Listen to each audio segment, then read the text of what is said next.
What's going on, everyone? Nick from Comic Culture here. It's time for Nick at Night, my weekly comic book review show. Let's get into the books I read this week. We're going to start over in Marvel with SpiderMan Wolverine Fight to the Death, guys. Issue number 2. We have Guggenheim on this one, Kari Andrews on the art duties. What a kinetic, fast-paced, action-packed issue this was right here. So it has have some things stolen basically from the Winter Soldier. There's a little bit of Mission Impossible stuff going on inside of there. Wolverine did some dirty stuff in the past, apparently affecting Peter, his family, put him in the position he is today, being adopted by his aunt and uncle and whatnot. And the truth is kind of hitting the fan right now, and Peter is not taking it very lightly, as you can tell if you read this book. So in the light of this new revelation and everything, we have a no-holds-barred just melee inside of this issue, back and forth, honestly, right? Peter's got the upper hand, Wolverine's got the upper hand. Wolverine's in a state of confusion right now. He doesn't exactly know what's going on. He doesn't know all the details around the mission all those years ago, right? And so he's trying to comprehend all of this stuff all at the same time, trying not to be killed by Peter, who's essentially in his own berserker mode right now. But the tables, they turn, they go back and forth, you know what I mean? This is turning into something really high stakes right now. It is so action-packed. Kari Andrews doing an amazing job on the art duties on here. Every single page is full of drama, full of action, full of excitement and violence. Very fast-paced. Tons and tons of action inside this book. Really interesting. Can't wait to see where the story goes from here. If this is true, if these recordings are actually telling the story of what actually happened, that's going to be interesting to unpack in future issues. But Spider-Man Wolverine issue number 2, if you're looking for just a big battle issue, this one's it right here. Let me know if you read it. Keeping it around Spider-Man, we have Predator versus Spider-Man issue number 3. Benjamin Percy on this one. Cool collaboration of characters. Now, I've always said I'm a little bit more interested in the Kraven aspect of this. I want to see Kraven versus Predators. That's what I want to see inside this book. We're not quite there just yet, but we're getting closer to that in here. We do get a cool battle between Spider-Man and Predators.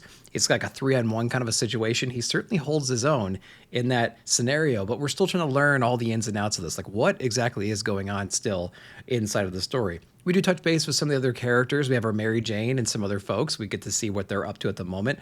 They're in a really bad way towards the end of this issue as well. But again, I'm focused on Kraven, man. I want to see exactly what he's got planned for this invasion. Can't wait to get to that part of the story. The art is brutal. It is interesting. It got some pretty cool things going on right there. I wish it could step up just a little bit, but overall, the story is intriguing. We're going to see where it goes. I don't know how many issues this is right now, but I keep saying it before. I want to see Kraven versus some Predators, and I want to see Peter kind of on the sideline. We're going to be getting there soon enough. We got issue number 3 of this series out right now. Let me know what you guys thought. Continuing Spider-Man, man, 3 different Spider-related books. We have Ultimate issue number 18 right here. So Hickman, of course, on this one, Kaketo on the artwork. This is kind of a reorientation, kind of a re-level setting of where we are with all the different characters at the moment. We had the big Gwen revelation recently. We unpack a little bit more about that right there. Some infighting in that little regime, and we try to come to some kind of conclusion, some kind of unanimous decision on the path forward in that little committee. So that was really cool to see the ins and outs of all the different players in there. Of course, we have Harry and Spider-Man teaming back up, taking on some, just street level threats, something like that, going around just trying to kind of reorient themselves, kind of get them realigned on their main mission right here. We do touch base with some of the different family members and whatnot. Of course, we get our Mary Jane character. We have uncles and stuff like that all coming in and doing what they do best. But the end of this issue is where the threat really comes in right there. Of course, you have a child imbued with the power of essentially like the Venom character in the Marvel universe right here, kind of getting into trouble, trusting people he shouldn't be trusting, getting behind enemy lines and putting himself in very dangerous situations. That's where we end up inside of this issue. My only gripe is we had Spider-Man, I think, Incursion a couple of weeks ago where Miles actually enters the universe, completely disappears. Like that whole thread is gone right now. Peter never brings it up. The Sun never brings it up. It's very, very weird and interesting that like this other being from another pocket dimension would just kind of pop into their reality and he has some kind of thing he's trying to do. And then we completely ignore it, completely forget about it. What am I missing there, guys? That seemed a little bit forced, weird, and out of place. Never comes up again inside the issue. Very interesting, but I had a great time with this one right here. Can't wait to see where it goes, and I'm a little bit worried about what's going to be happening with our kid in the story right here.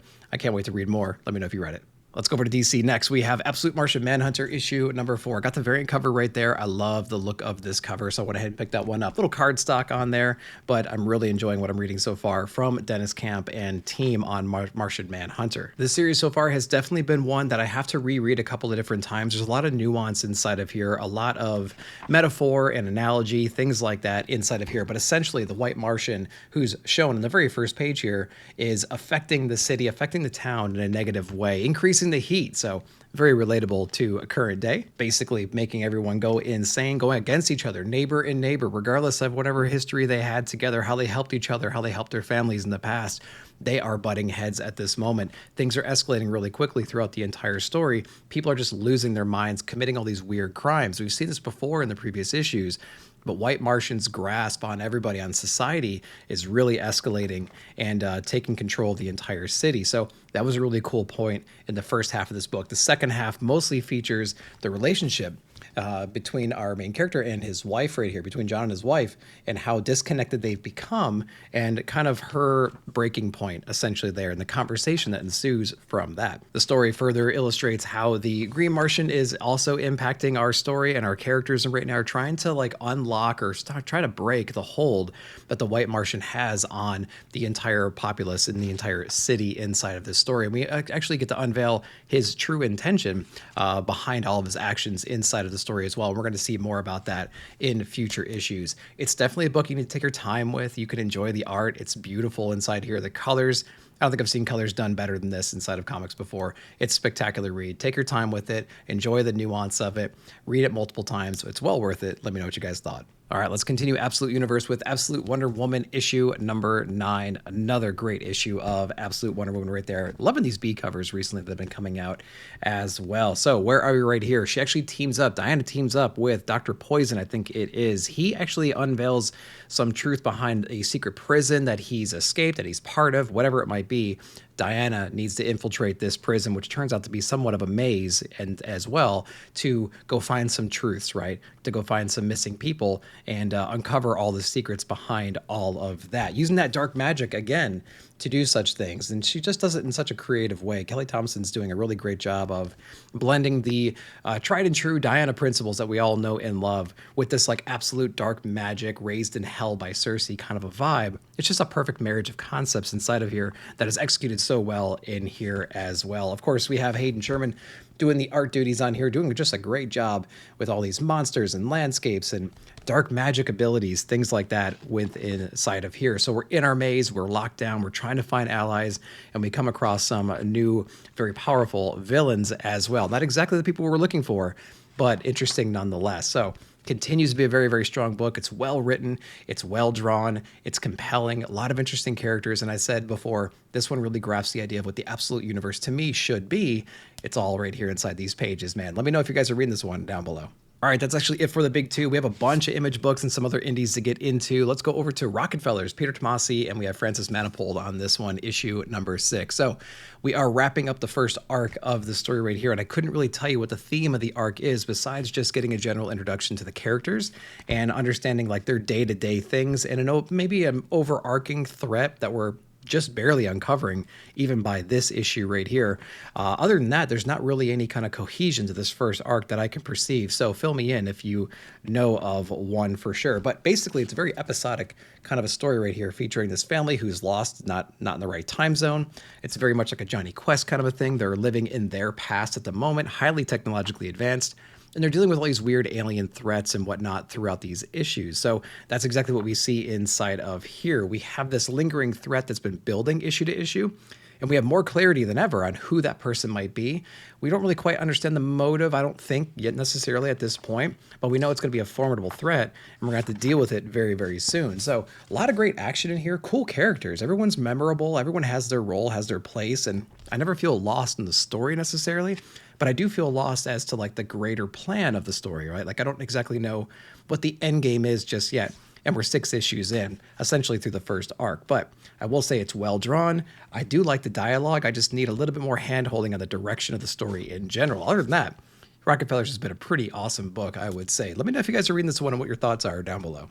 One very similar to that is Hyde Street issue number 7. Now we have Pranky versus the monster inside of here. Pranky, kind of the featured character, the primary character besides Mr. X-Ray in the Hyde Street universe, but Pranky is up to no good, as the name would imply, really screwing it over the other members on Hyde Street, the other killers on Hyde Street, preventing them from ascending out of there. They have a quota they have to meet.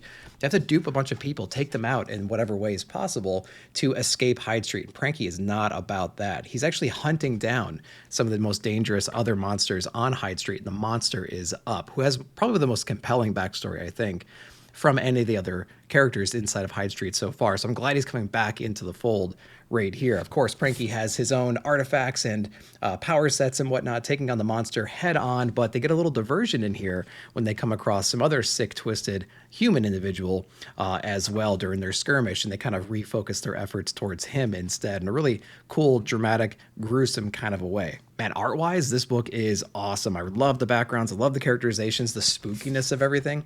They're just doing a great job. I think it's Ivan Reyes on this one, doing a great job on all of that right there. The inking and the coloring is just completely spot on. So from a production standpoint, I think Hyde Street is awesome. I love the cardstock covers.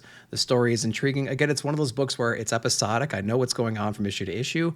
The grand scheme, I'm not entirely sure what we're doing right now besides just surviving and seeing what another day on Hyde Street looks like. I know they're screwing each other over left and right, but like, what's the ultimate plan? Not exactly dialed in on that just yet, but I don't really care. I'm having a great time reading this issue to issue. Let me know if you are too down below. The long-awaited Chris Condit and Jeffrey Allen Love news from the Fallout issue number 1 over there from Image Comics. Now, Jeffrey Allen Love, very unmistakable, easily identifiable art style right there for sure. He's got this black and white silhouetted kind of a style. I met over at Heroes Con this past year and the year before. Really, really cool dude. Really interested in all of his future work for sure, but instantly recognizable from different covers like Conan and whatnot. Doing a great job over there. So issue number 1 of News from the Fallout. So this one right here is actually focused on some secret nuclear testing back in the 60s over in Nevada. Some generals are forcing their soldiers to be in the presence of this nuclear explosion, right? There's going to have this nuclear fallout affecting people in ways they don't quite understand, and we get to see exactly what that means for them throughout this entire story right here. Some unanticipated side effects from this nuclear fallout happens. I wonder if we're going to dive more into like how that got to be, but essentially this turns into like a zombie escape kind of a book right here, where we have our essentially lone survivor trying to flee the scene from this like horde that is chasing him, going over into the closest nearest town and trying to barricade himself with some of the locals while trying to orient them to the threat that is coming. So it does turn into a nuclear fallout, zombie apocalyptic kind of a book through here, but the art is so cool inside the book with that black and white silhouetting and everything. So I think it did a pretty good job on the story side. I think the art side was the stronger of the two at the moment, but we're gonna let this one play out, see exactly where it goes. Pretty cool issue number 1 though. What would you guys think? All right, let's continue Image with Assorted Crisis Events. We have issue number 4, Dennis Camp on this one. We have Zwatsky, of course, on here. We have Belair and Haas on the letters. What a great mind trip this book is, just like the other episodes or issues of Assorted Crisis Events. But this one deals with the passage of time and how things that were 10 years ago feel like just yesterday, right? How life can slip away and what you can do about that or what you can't do about it, you know, to kind of like reorient yourself and slow down and smell the roses kind of a thing. So we're featuring a guy right here who's bouncing around job to job, barely knows what he is doing. His friends are coming in and out of his life. Before you know it, he's moving from place to place to place. He's met a girl, he's getting married, his kids are growing up, you know, faster than he can comprehend. And he's just having a hard time settling down, focusing, and like paying attention to the current moment. He's trying to live into the now, but all of a sudden 10 years will flash by. So he's just never able to settle down and focus on the present day. And honestly, as time goes on, things become just too chaotic for him to fully grasp. And despite his efforts to kind of slow down, take control of his life, it's a little bit too late for that in here. We get to see this cycle repeat itself with other people within inside of his family. It just turns into like this real tragic thing. And I think with anybody with kids or a family, aging parents, whatever it might be, we go through this as well. It's like, how could I possibly be celebrating like my 25th graduating anniversary, whatever it might be? I just graduated yesterday, that kind of a thing. Or how can that break down? I just moved into this apartment or this house. Oh wait, I've been here for 10 years now, so maybe it will start breaking down. Those kinds of things are explored inside the issue in a very, very beautiful way. The colors are remarkable inside the book as well. They're minimal, but they're effective in here. So the art's spot on, the color's spot on, story is resonating. It's depressing yet uplifting at the same time, which is a weird way to put it, but it is what it is, man. Let me know if you guys are reading this one. Rick Remender and Paul Azaceta on the seasons. We have issue number 5 right here. Really great book. I think this is going to read really well in trade, to be honest with you. The single issues are really exciting and they're worthwhile, but I feel like I just want more of the story, to be honest with you. And that might have to do with the fact that there's no ads in here, so it reads really quick. There's not a whole lot of page turns as opposed to a big 2 book where there's an ad or double page ad every couple of pages.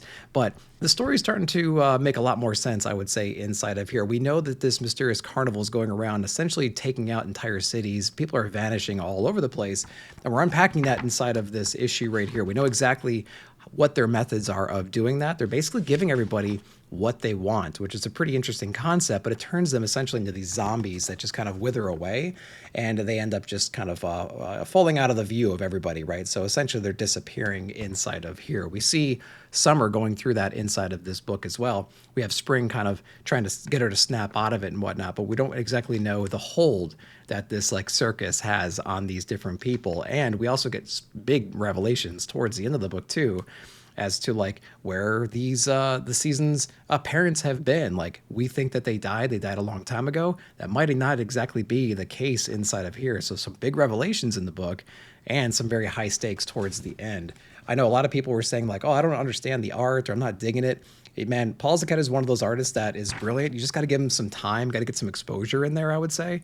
Wasn't instantly resonating with me as well, but the more I read from art books that have Paul on them, I'm just falling more and more in love with his art style, especially with somebody as talented as Matt Lopes on the colors. So if you were waiting for the seasons to kind of start spilling the beans, what exactly is going on, it's doing that now in issue number 4 and especially in issue number 5. So touch back into it if you fell off for whatever reason. I think it's a great series and I can't wait to see some more from the team here. So let me know if you guys are reading this one down below. We're taking everyone down with us. Issue number 4. We have Rosenberg and Landini on this one. Cool B variant cover right there. The A covers have been solid as well. Again, I've said this before. If this continues the pace that it's on right now, it might be in like my top 10 of the year because it's just such a great book. It's got that like 60s, 70s spy vibe to it. The colors certainly show that as well. We got these purples. Like, the colors are flat, but they're really resonating too. And then of course, just the style of the characters. You know what I mean? Like the environments, the technology used seems like old but futuristic at the same time. We got this talking robot who's actually the father of this young girl. He had like a body mind transfer after they were attacked on their island. Now he's protecting her throughout this story. What's really cool is our daughter character here has like this latent ability that she's exploring, and we get to see a showcase of more of that throughout this issue as more threats come in. So I love that dynamic right there. Some pretty big surprises at the end, which I'll let you guys read. And of course we have our like bad guy council in the movie theater right here, trying to figure out the next steps. Who should they engage? What should they do? And it's just hilarious. There's such a great level of satire within the story, and it's just a perfect combination of like satire, cool spy thriller, like 60s 70s vibe, and it's just been a brilliant story so far. I'm loving this one as we keep going through this. Issue number 4 is out. It's awesome. Let me know if you read it. Robert Kirkman and Connor Hughes over on Void Rivals issue number 20. Another great issue of Void Rivals. I feel like the back 10 issues have been more exciting for me personally than the first 10, so I'm getting more excited every time that this book comes out. And this one is really exploring the more broad aspect of the Energon universe, I would say. There's all these prophecies, destinies, other civilizations that have been at war for generations, right? Centuries. And we're unpacking the truth behind those prophecies and why all that started throughout this whole issue right here. Our main characters were separated. They went on their own little journeys. They're coming back together right here, refocused, re-energized, and rearmed inside of the story. And they're not exactly on the same page yet again. There's a lot of information siloing throughout this book that is now just kind of coming together, and we're going to understand what that all amounts to as we go forward right here. Some old, very powerful enemies are being reborn, re-imbued, and set on their new missions as well to bring upon this unity of all the different cultures. So I'm excited to see what happens with all of that. And I would really like to see eventually the Void Rival characters, coming to Earth, mixing with our Joes, mixing with Cobra, Transformers. But I kind of like them being in their own little space just for now, and I wouldn't mind them staying there a little while longer. I just can't imagine what that unity would look like and the repercussions of all of that. So I'm on board for Void Rivals, man. I've been more exciting about this one as of late than I have in the past. So let me know what you guys are thinking about this down below. All right, we're out of Image. Let's go into some more indies. We're going to go over to Floating World Comics with Magic Lantern. This little one-shot right here, but I want more from this, guys. So please keep putting this book out for sure. So we have written by Jenks, drawn by Shaky Kane. So this is kind of like a mad scientist kind of a book. He's living in the suburbs with his family. He comes across this like process to transmogrify certain things, right? He can turn water into wine. He could do all these cool things in here. He can imbue abilities into objects, things like that. And so he has this ultimate goal to like mix some of the genes with like Jesus Christ and things like that with his own self and whatnot. And he's trying to play around with some DNA and whatnot. Things go awry inside of there, and he actually turns into this fly creature, this bug creature who has a insatiable desire to wreak havoc. And so he has to instruct his wife to help take care of business right there. So this whole thing starts with like a police investigation. It slowly turns into a retrospective tale of a mad scientist and what happens when his experiments go too far on himself. But pretty cool concepts inside of here. I love the way it's drawn. That definitely has like that indie vibe to it. There's some cool back matter as well through here too. So it was a cool, intriguing story. Lots of like humor inside the book. It doesn't take itself too seriously, but it's actually well done. It's put together as a pretty solid package right here. I would want more from this, to be honest with you. Pretty cool little book. It's definitely one of the unsung highlights of the week. Let me know if you guys read it. Next up from Critical Entertainment, we have Planetary Expansion, Chapter 6. This is part 2 right here, continuing that epic dogfight in space from the previous issue. In the previous issues, our capable hero here was able to sneak on board of one of these ships leaving Earth right now to help promote humanity out into the cosmos,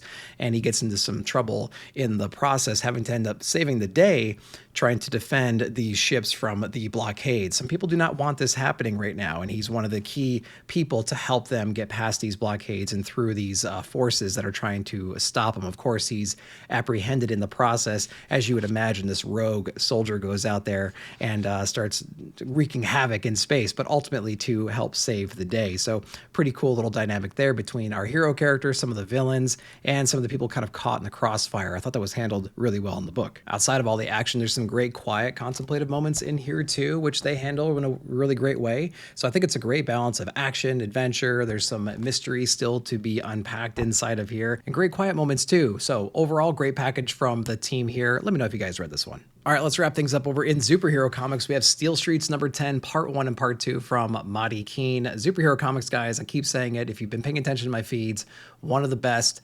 indie creations out there right now. Definitely support Superhero Comics for sure. Check them out on Instagram, check out the website and everything. New low price on all the books too, so it's awesome what they're doing over there. Madi's an amazing guy. Definitely check him out. So where are we inside of Steel Streets number 10?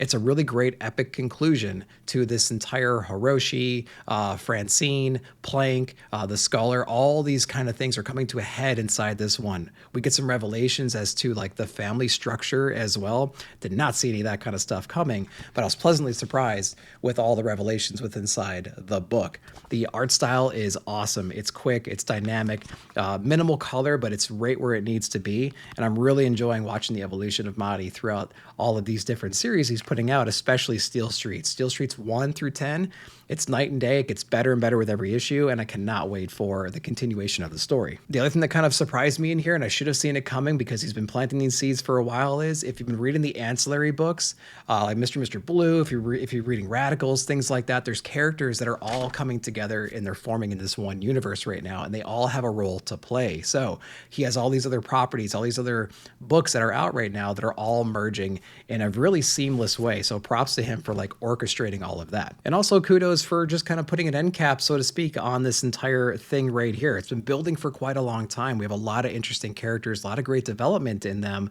and we just have this epic battle at the end that requires 2 different issues to complete and kind of, you know, set the stage for what's coming next and satisfy all these different things. So it's great, man. If you're into like a TMNT, if you're into Daredevil kind of a stuff, if you're into just monster armies taking over New York City and like forces that will step up against that kind of stuff, all coming together to do such a thing, man, this is the book for you. Make sure to check this one out if you haven't yet. All right, guys, that was a lot of great books. I hope you enjoyed that. Let me know what you read and what your favorite books of the week were down below. While you're down there, like, subscribe, share, hit that bell notification to be alerted whenever I put out new videos. Thank you so much for watching. We'll see you in the comments.